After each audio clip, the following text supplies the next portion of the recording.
The Two Assassins by Dominique Benavides. Act 1.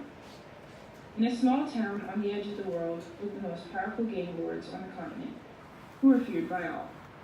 They were led by two powerful men, one a very rich man who was powerful in the art of manipulation and lies, who came to power by betrayal, the other a retired assassin who no longer did his own dirty work, who came to power through blood.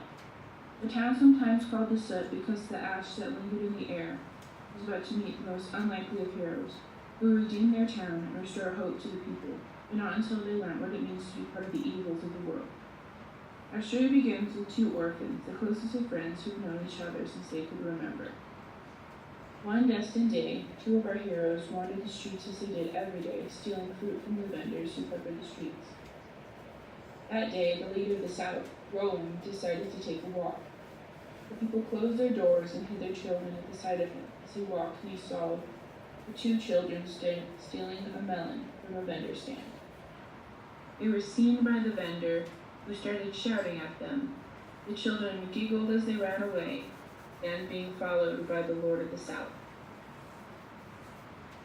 Upon arriving to their hideout, the children congratulated each other, until they were interrupted by Roland, saying, "I must say, for those so young, your skills are very developed, and your getaway shows great physical strength. You ran all the way across town. I almost had a hard time following you." The children were shaken by the sight of this man, because they knew how dangerous he could be. The girl, Liv, said, "What do you want?" Roland replied with, "I'm here to offer you two a job." The two discussed amongst themselves and agreed, "We don't want a job from you." Roland replied with, "Doing what? Pillaging? Stealing? If you came to work for me, I was going to offer you employment in my mansion in the South, where you would be provided with food, clothes, and if you accomplish your tasks, I will be inclined to train you. And maybe if you're smart, you'll continue my business after I die." The two children talked some more and concluded that they would work with him. But Cass, the boy, asked, "If we wish, could we leave whenever we wanted to?" Roland said, "Of course." So the children went to the south of town and were treated, to their surprise, kindly. They were instilled with lessons from the ex-assassin, training in martial arts and the study of interrogation, amongst other things, until they were ready for their first mission, which they succeeded in so strongly they became Roland's favorite students. It went on like this for years, until their jobs became something so much more than interrogation and spying. They were sent as assassins to his enemies in the north, and succeeded. With their new achievements, they became the most feared soldiers of Roland's gang, and soon people closed their doors at the once little orphans who were no more.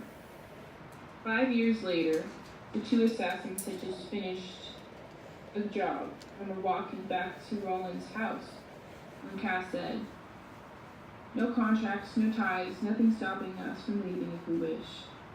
That was the deal. "You think if we left, we would have anywhere to go in this town?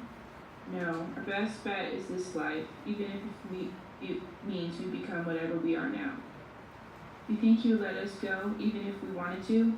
"No, I don't think so." The children went back to Roland's home and then were summoned to his office. Roland said, "Is it done?" The two replied, "Yes." "I have another assignment," Roland said. "I want you to rid me of the pest known as Sirius Wolf." Sirius was the son of the Lord of the North, Elijah. He was known for being mischievous, and anyone who knew him or tangled with him knew you were signing up for betrayal. Sirius had left his father 3 years before, until one day, out of the blue, he had returned and caused trouble for both the Roman lords. The two agreed, knowing that if they questioned him, they would be severely punished. As the two planned their assassination, things were brewing elsewhere in the north of town, as Sirius talked to his little spies he employed to listen to all the things people didn't want out. Upon hearing the two famous assassins were to kill him before the week ended, it seemed more of a challenge than a threat. If he could somehow use this to his advantage, then maybe he could find a way to prove to his father that he wasn't a coward. With this information in hand, our two sides schemed against each other, never expecting what was to come.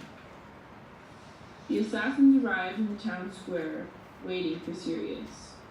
As Liv said, "This is where our informant said he would be." "Ah, well then we should be seeing that North scum around here somewhere." Just as planned, Sirius waltzed right into their line of sight. Sirius bumped into Liv and Cass, and Sirius said, "My apologies, you two. Would you like to walk with me?" And for some reason, the two assassins agreed. Three talked and talked until the sun started to rise, and the assassins found the Lord of the North Sun to be a charming boy, who, without them realizing it, had released a powdered toxin into their noses when he bumped into them. And without any trouble at all, the two of the most dangerous people in the soot revealed everything they knew about their lord. By the time the sun rose, the toxin had found its way into their system and took them into a deep slumber, and the cunning boy continued his notorious plan to win back his father's pride. Upon waking, the two assassins realized they had been tricked and rushed home to Roland.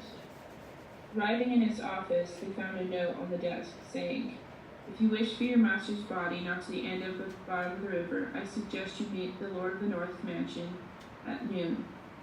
The two assassins ran across town as fast as they could, but when they arrived, Roland was already dead. Elijah, Lord of the North, was there, having just killed Roland, and Sirius was standing by with an astonished look on his face. When the two assassins arrived, Sirius went to their side, saying, "I'm sorry, I didn't mean for this to happen." Elijah said, "Finally going to step and speak your mind, son?" No points for effort. "From now on, I will control the soot." In his anger, Cass pulled his bow and shot Elijah.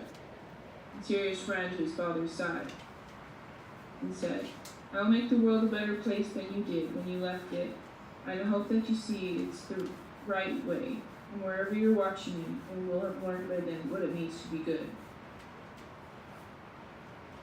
Elijah's last words to his son were, "You're a coward, and you always will be." Then he died. 3 children talked amongst themselves and decided together they were going to do it together and make this place something to be proud of. After all they had endured, no one else should have to. Make it a place to be proud of when they died.